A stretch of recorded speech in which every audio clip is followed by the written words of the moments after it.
Morning, everyone. Today's reading comes from 1 Samuel chapter 23, verses 13 to 18.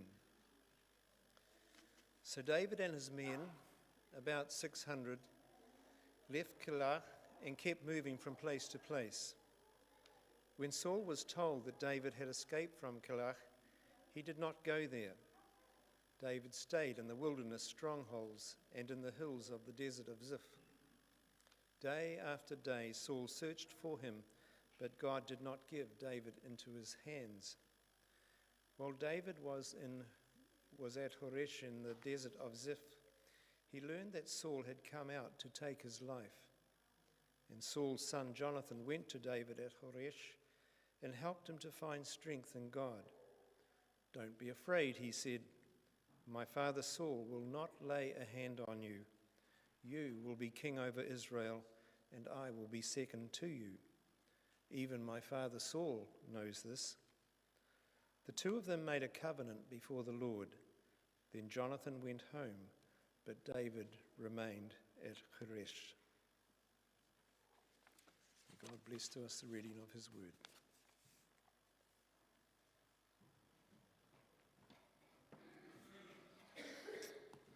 Well, good morning, everyone. It's been at least one sermon, maybe two or three, that I've not relied on a movie illustration. So the movie came out in 1995. It was really cute, but no one would have imagined the impact that it would have on society and culture. In fact, it took the world by surprise. The movie? Toy Story.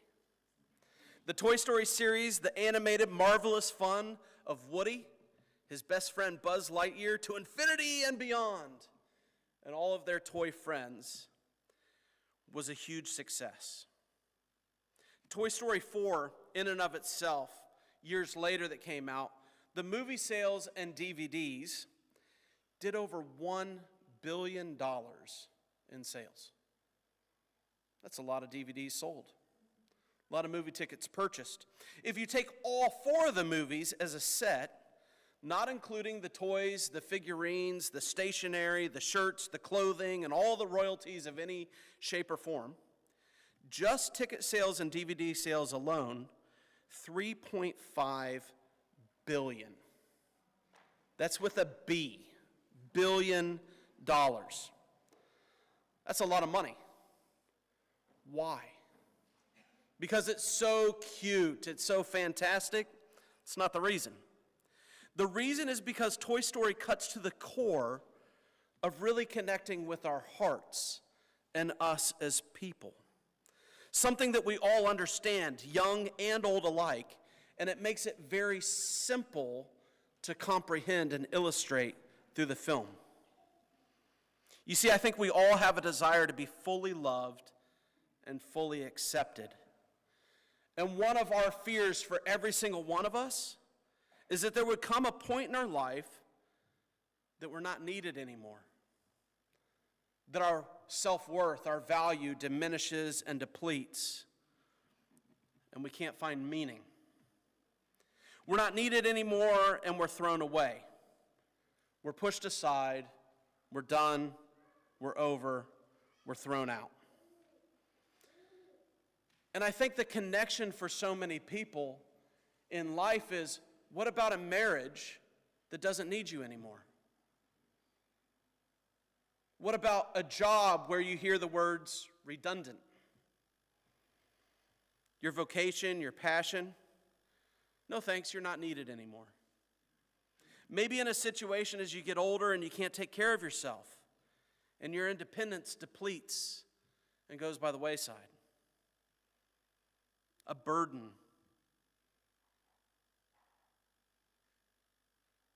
In fact, the theme song to the movie is a song that really connects and it resonates. And if we're honest, all of us want to hear it over and over and be reminded again and again. You know the tune? You got a friend in me. And that's all I'm going to sing for you. You got a friend in me. Such a fun, loving sentiment that puts a smile on your face and a warm, fuzzy feeling in your heart. Mark Twain said this, said, if you die and you have one real friend, you have been a wealthy person. Amen. So let me ask you, how many of you would love to have one more awesome, amazing friend in your life? You'd love to have one more. Well, two of you, so you guys should meet and be friends, right? How many of you guys would love to have amazing new friends in your life? All right, now we're awake. Yes. Absolutely. Those friendships that's just like you pick up right where you left off. Those friends that know everything about you and they still accept you anyways. Great friendships. I want to welcome you to our new series, Real Friends, where the rubber hits the road, that we're not meant to do life alone. We actually need other people.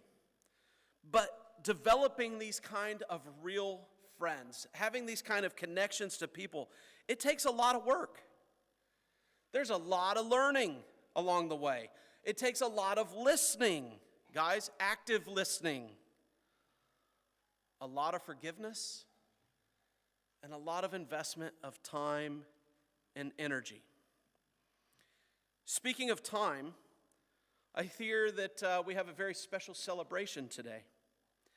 A celebration of marriage longer than I've been alive. I want to recognize two people. I was a little worried, Warren, because she wasn't sitting next to you at the beginning of service. But I hear it's 50 years of wedded bliss this weekend.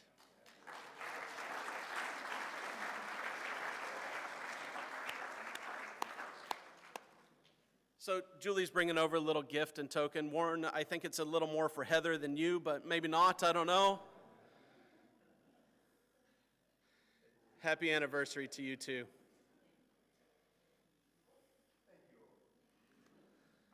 So not only have the people around us, or people married 50 years or more, know what it's like to be real friends, you figure out how to be husband and wife.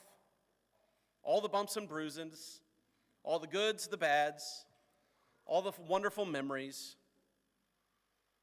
It's very special.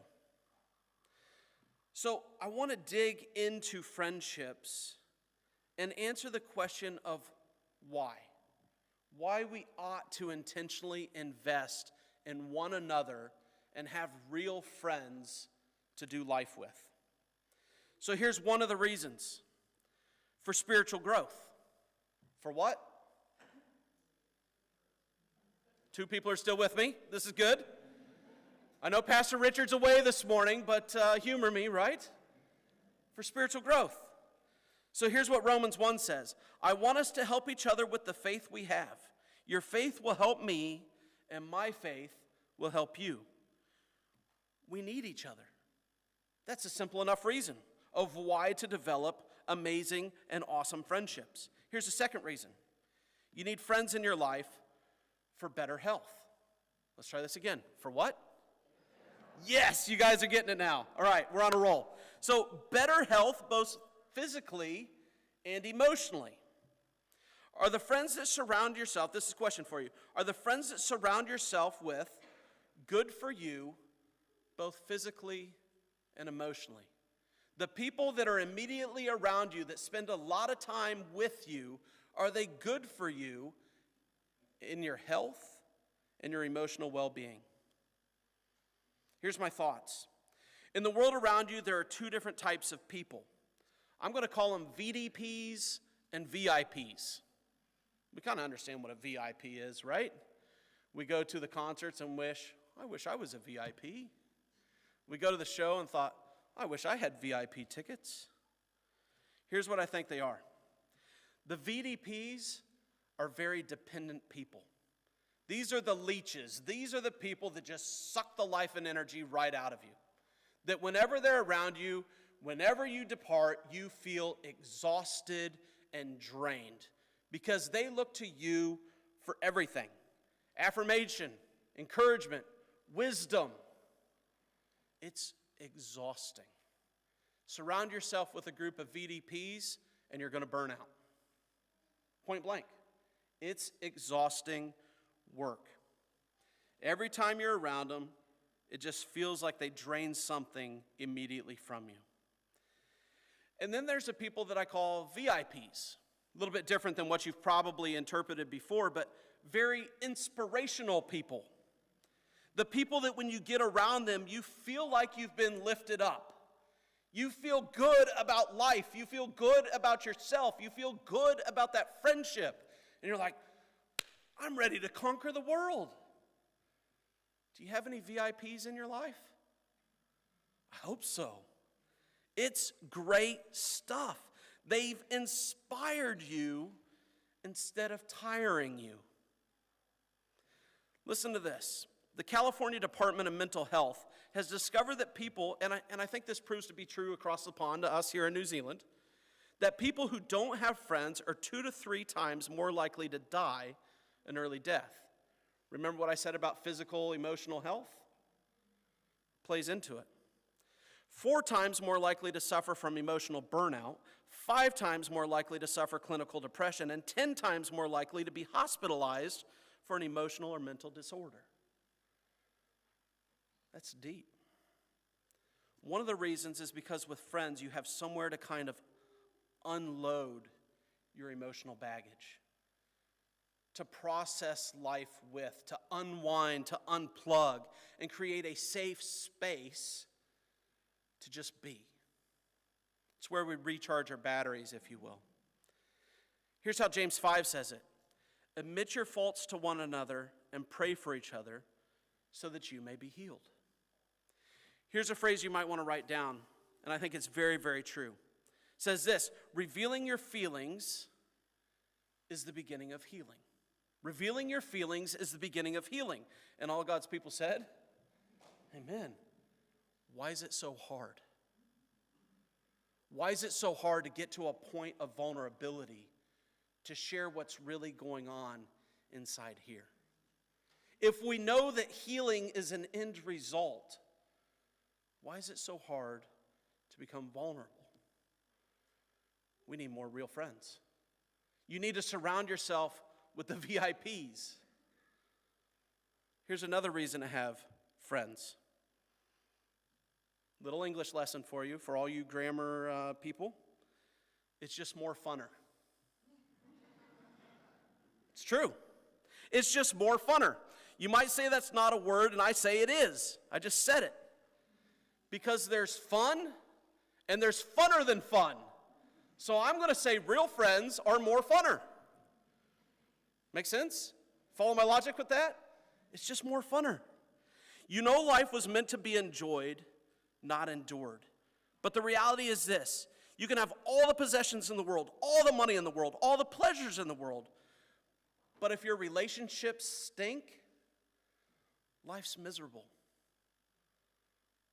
Life's tough. It's just more funner when you have great friends with you. So here's the last reason that I'll say to have awesome friends. It's to reach your goals. It's to reach your goals. Here's how Ecclesiastes 4 says it. 2 people are better than 1 because they get more done by working together. Makes sense, doesn't it? More the merrier. Many hands make light work. Charles Lindbergh became known around the world overnight, literally. I use an aviation illustration, and Pastor Richard's not here. When at age 25, he flew nonstop in a solo airplane by himself from New York to Paris. It's a long trip by yourself. Do you remember the name of the plane?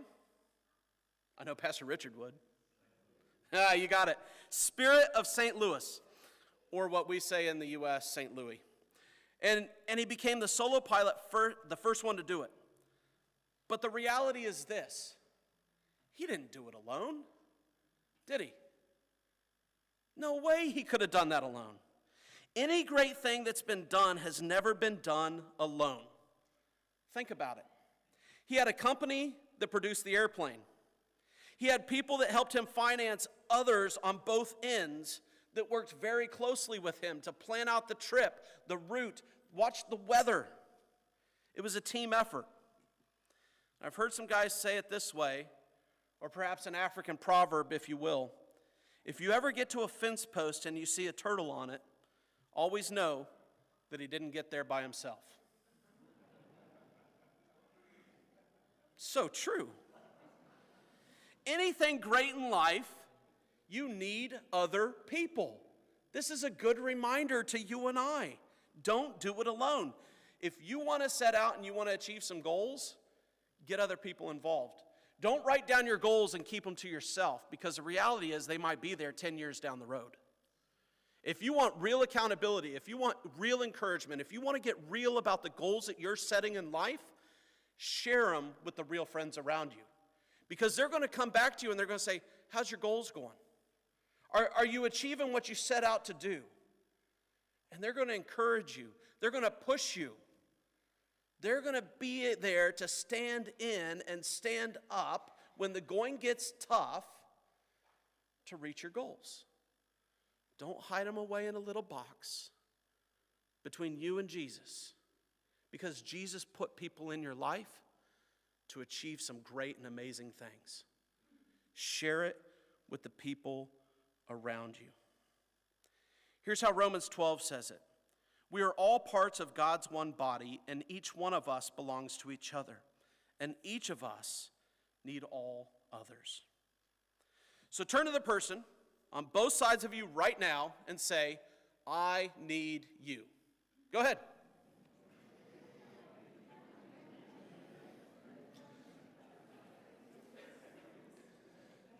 Now, watch how this works. Turn back to the same people and say, you need me. Tell them.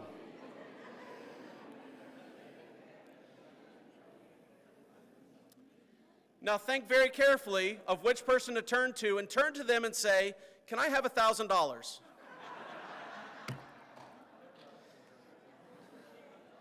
Did anybody get a yes? You need more real friends in your life, see? Oh, Denver, yeah. Denver and Joan are sharing. That's beautiful. All right. So those are some of the reasons. So let me ask you, how many of you would really love to have one more really awesome friend in your life? Yeah. I think we all have room for that. So here's 4 golden rules of how to establish and build great relationships. Can I say this? If you're married, try to implement these golden rules in your home and in your marriage. I think it'll change some things. So here's the first golden rule. Invest some time. You have to invest time. So I want you to think about a moment where somebody invested their time in your life. They hit the pause button, whatever they were doing, and they just simply focused on you. Simply put, it was amazing, the fact that they would drop whatever it is they were doing and give you their full focus and intention. Just you. Could have been for mere seconds or even hours. Do you have that memory? Is it etched away in there? Does it make your heart flutter a little bit? Does it give you a token of excitement and appreciation for that memory? How does it make you feel? It's quite special. To build awesome friendships, there's an investment, a cost of time and energy. I heard this and I think it's really good. An awesome friend is a friend who invests in you, knowing that you can't pay them back. An awesome friend is someone who invests in you, knowing you cannot pay them back. That's a good friend. Here's how Proverbs 18 says it. A man that has friends must show himself friendly. How many of you have ever heard of the golden rule? you've been in church a long time, you know the golden rule, right? Do unto others as you would have them do unto you. Pretty good thing to remember. So, catch this. If you want more awesome friends in your life, you take the initiative. You and I must make the effort. The ball is in our court because it takes effort. It doesn't just simply happen with a sprinkle of fairy dust and imagination. Real friends are worth it, but it takes time. It takes energy. It takes intentionality. My wife received a gift from overseas this week, and I didn't know she was going to actually bring it to church with her this morning. If you saw her walking around with a coffee mug, one of her BFFs, her best friends, there's 3 of them, that spend all the time in the world together ever since they were young. That whenever we're on the same continent, they're together. They talk every day. Even since we're here in New Zealand, every day they're messaging back and forth. They are great and wonderful friends. And Becca received a package just yesterday in the mail, and she unwrapped it, and it was this coffee mug. $55 US to ship it here to New Zealand. That's a real friend. Made me think of the time one of my best friends sent an empty can of Dr. Pepper and an empty shotgun shell from opening day of duck season back home. Said, Josh, I was thinking about you. It would have been full, but I don't like you that much. Postage was a little expensive. But how special, but you know the neat thing about this? As soon as Becca saw this coffee mug, she said, I kid you not, this week I almost bought the same thing for Stephanie and Liz. She saw the same exact coffee mug, and she just thought of her best friends. Those special times together, those special moments. So what are the special moments that impact and change your life? Here's how the song in Toy Story says it. You've got a friend in me. When the road looks rough ahead and you're miles and miles from your nice warm bed, just remember what your old pal said. You've got a friend in me. You have to invest time. Here's a second golden rule. It is you have to build trust. Without trust, there's no friendship. That's why in marriage, when trust is broken, it's very difficult to repair. All right? Integrity in all relationships. You can talk to acquaintances, but you trust your friends. Here's how Proverbs 20 says it. Many people claim to be a friend, but it's rare. Think about that. It's rare to find someone who is truly trustworthy. So if you and I want to be trustworthy, to build an awesome friendship, how do we do that? Here's a couple thoughts, a couple ways to build that trust. First of all, be reliable.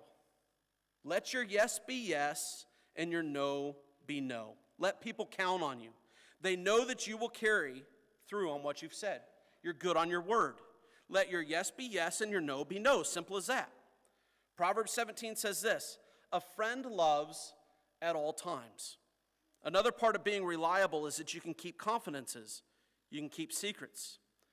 So if you say something like this, I can keep a secret. I really can. It's the people I tell that can't, and it makes me mad when they don't. It frustrates me. Sometimes we have a problem with not keeping things in confidence, and it ruins the safety net of relationships. Everybody in life needs a person that's safe. So the question is, are you and I safe? Really? Can you and I be trusted in such a confidential way? Because the mark of a true friend is they know everything about you and they're still your friend. That's a real friend. Proverbs 11 says a true friend will keep a secret. It's a good friend. So here's another way to build trust. When you're loyal. I'll tell you a story about loyal Bill and George. They were very loyal friends, and they had this routine that for decades they would get together. In fact, one of the things that they did every Saturday morning at 7 o'clock is they went out and they went golfing together.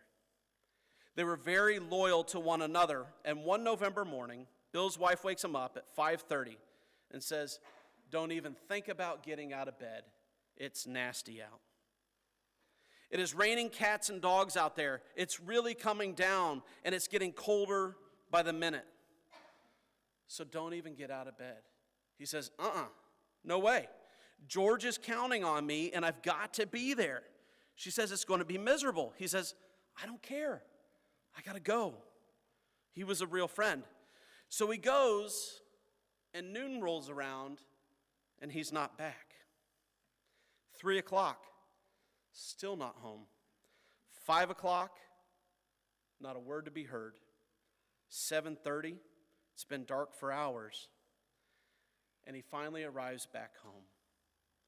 Looks like he's been through a car wash. He slumps down in his chair. Wife looks at him and says, "It was miserable, wasn't it?" "It was terrible," he said. She says, "I told you the weather was bad." "Was it bad?"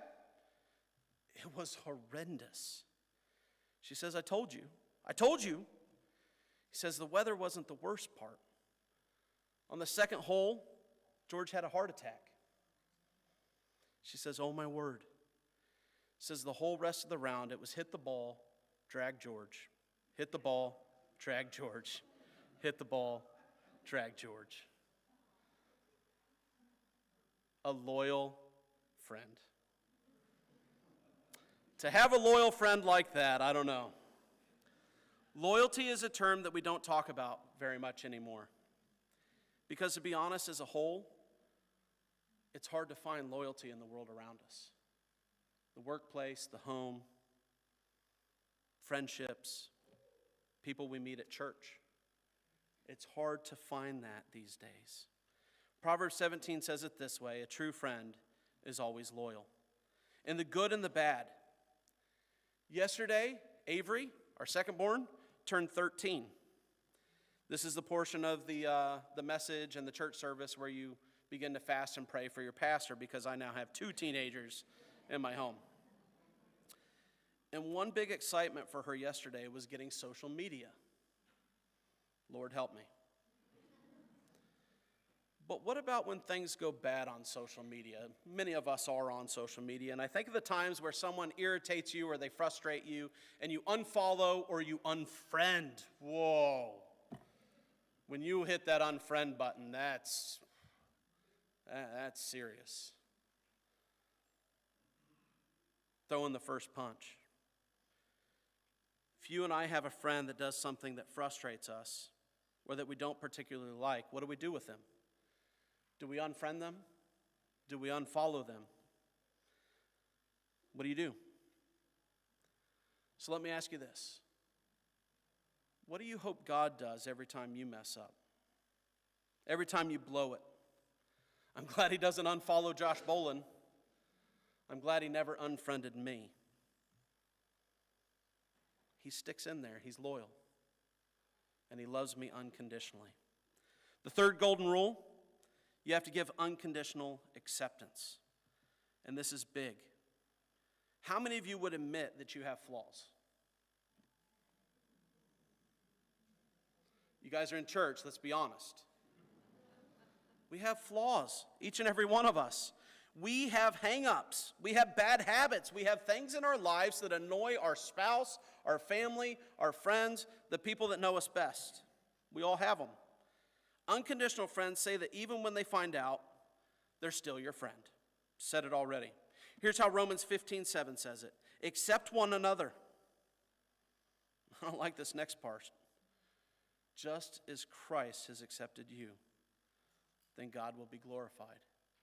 That means to show unconditional love and grace to the people that frustrate me, to the people that hurt me, just as Jesus did for me.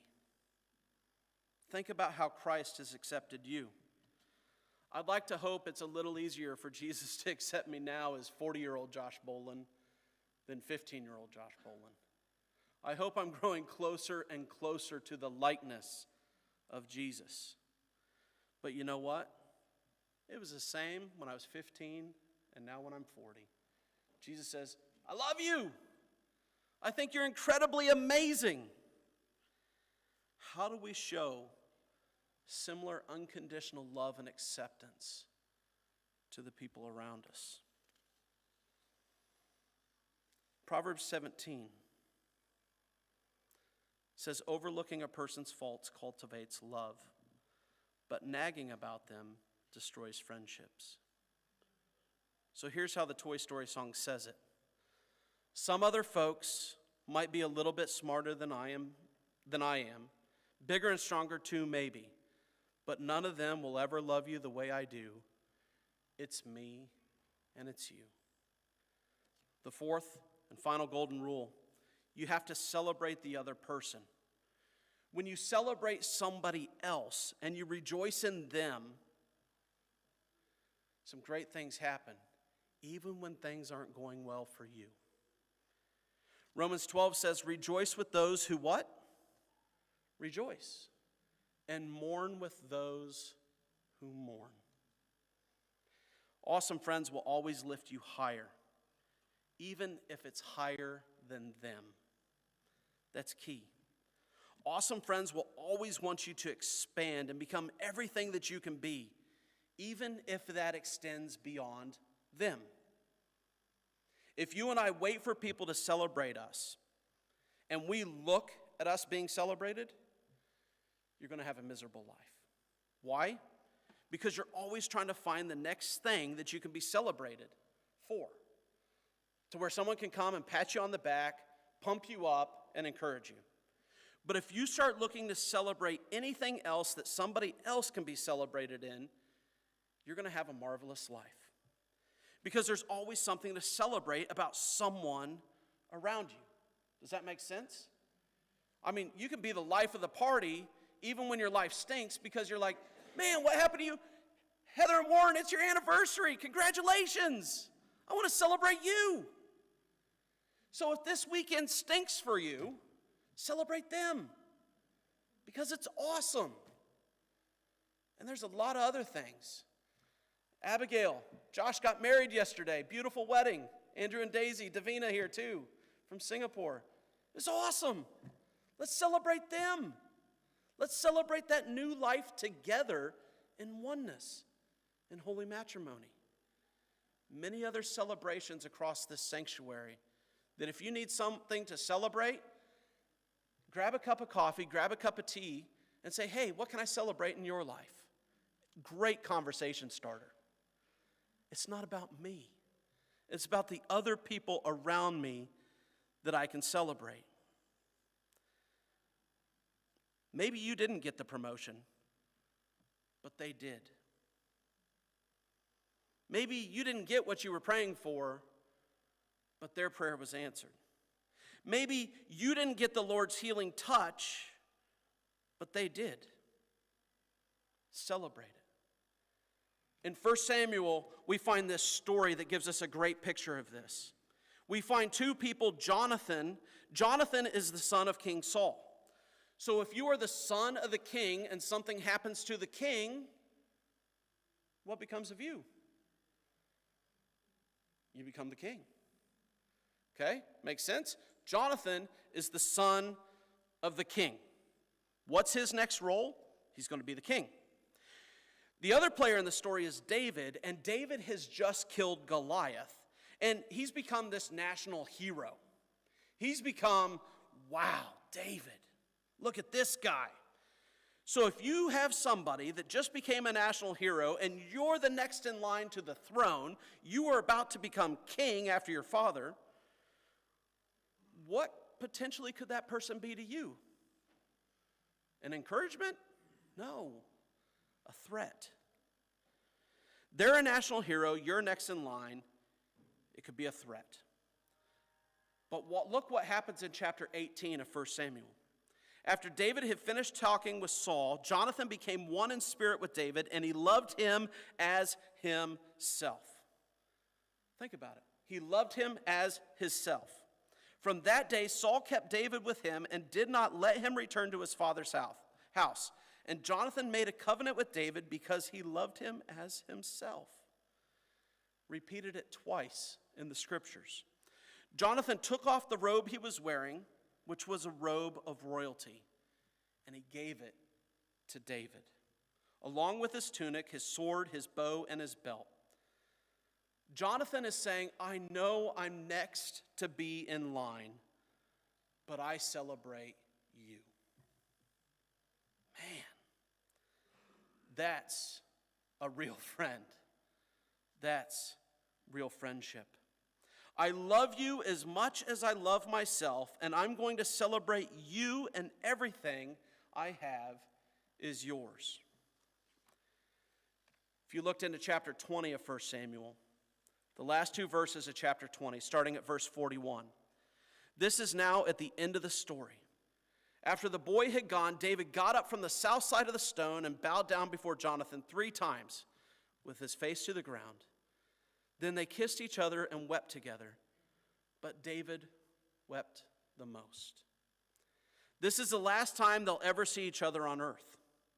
Jonathan said to David, "Go in peace, for we have sworn friendship with each other in the name of the Lord, saying the Lord is witness between you and me and between your descendants and my descendants now and forever."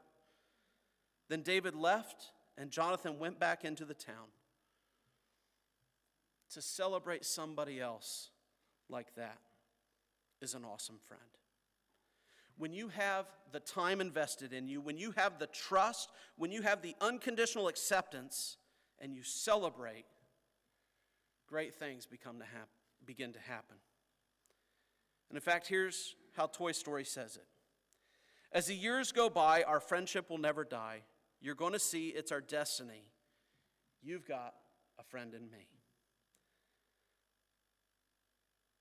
So what about the friendships in your life?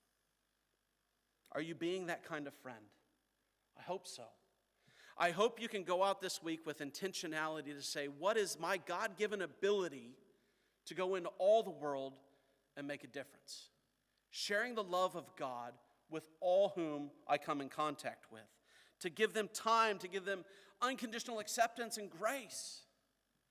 To celebrate them from the small things to the big. But also, I want you to think about the way that Jesus has done this for you and I. The way that Jesus is not only Lord and Savior, but friend. I want you to hear the Toy Story song in its entirety, but thinking it as if Jesus is saying these words to you. I want to be a friend. Would you welcome him? Watch this.